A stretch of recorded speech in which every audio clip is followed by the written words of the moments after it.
Hello बच्चों, चलिए प्रश्न को देखते हैं। तो दिया गया प्रश्न है कि नाइट्रोजन के लिए कौन सा कथन सत्य नहीं है। विकल्प ए है इसकी विद्युत ऋणात्मकता बहुत अधिक होती है। विकल्प बी है डी कक्षक आबंध के लिए उपलब्ध होते हैं। विकल्प सी है ये एक अधातु है। विकल्प डी है इसके अणु का आकार छोटा होता है।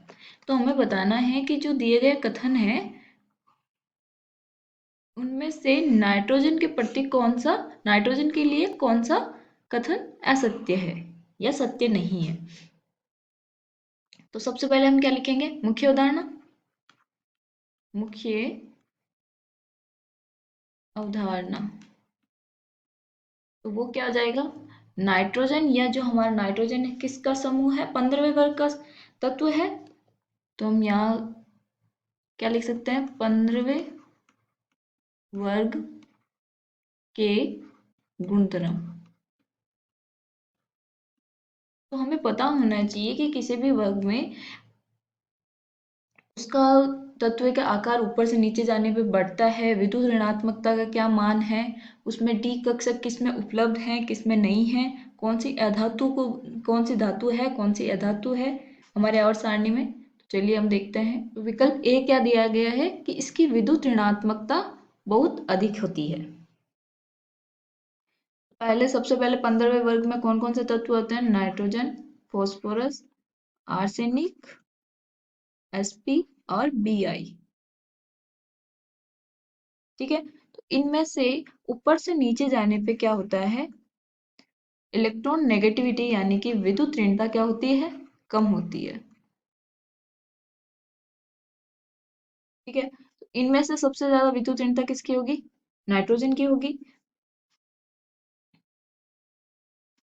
तो ये वाला क्या कथन सही है, हमें असत्य ढूंढना है। तो ये वाला हमारा विकल्प नहीं आएगा। विकल्प बी देखिए, डी कक्षक आबंध के लिए उपलब्ध होते हैं। तो हमारा जो नाइट्रोजन है उसका इलेक्ट्रॉनिक विन्यास क्या होगा, 1s2 2s2 p3। तो अब हमें पता है कि जो हमारा दूसरा उपकोष होता है उसमें डी कक्षक उपलब्ध नहीं होते हैं, वो 3D से स्टार्ट होते हैं। ठीक है, इसका मतलब जो हमारा विकल्प बी है, कथन बी है, वो क्या है, असत्य। हमें यही ढूंढना था कि कौन सा कथन असत्य है यानी सत्य नहीं है। तो विकल्प बी होगा वो हमारा सही उत्तर। विकल्प सी देखिए, ये एक अधातु है। तो अब हमें पता होना चाहिए कि ये जो दो है वो क्या होती है, अधातु। और हमें पता है कि वर्ग में ऊपर से नीचे जाने पे धात्विक गुण बढ़ता है, अधात्विक गुण घटता है। तो और ये जो दो है वो क्या है, हमारी उपधातु।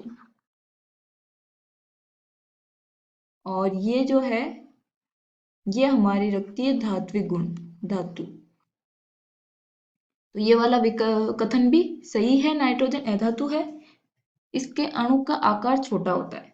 ऊपर से नीचे जाने पर परमाणु का आकार बढ़ता जाता है, क्योंकि कोष बढ़ेंगे उपकोष बढ़ेंगे तो उसका आकार बढ़ता जाएगा। तो ये वाला भी कथन सही है, लेकिन हमारा विकल्प हमें असत्य ढूंढना है, वो विकल्प बी है। आशा करती हूँ आपको समझ में आया होगा। धन्यवाद।